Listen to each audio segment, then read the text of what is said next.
Hi students, வணக்கம். என்ன பார்க்க போகிறோம்? 7 எடுத்துக்காட்டு 5.4 பார்க்கணும். என்ன கொடுத்துருக்கோம்? -4, 3, 2, -3 என்ற புள்ளிகளுக்கு இடையே உள்ள தொலைவை காண்க. 2 புள்ளி கொடுத்துருக்காங்க. ஒரு புள்ளியை Pன்னு வச்சுக்கிடுவோம், இன்னொரு புள்ளியை Qன்னு வச்சுக்கிடுவோம். 2 புள்ளிகளுக்கு இடையே உள்ள தொலைவு. அப்போ ஆயத்தொலைவுகளை x1 y1 வச்சுக்கிடுவோம், இதை x2 y2ன்னு வச்சுக்கிடுவோம். So PQ equal to formula என்ன? முதல்ல தொலைவுக்கான ஃபார்முலா எழுதலாம். x1 - x2 த ஹோல் ஸ்கொயர்டும் எழுதலாம், x2 - x1 த ஹோல் ஸ்கொயர்டும் எழுதலாம்.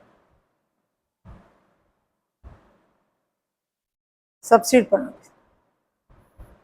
x1 - x2 the whole square plus y1 - y2, அப்போ மைனஸ் மைனஸ் ப்ளஸ் ஆயிடும். ஓகே,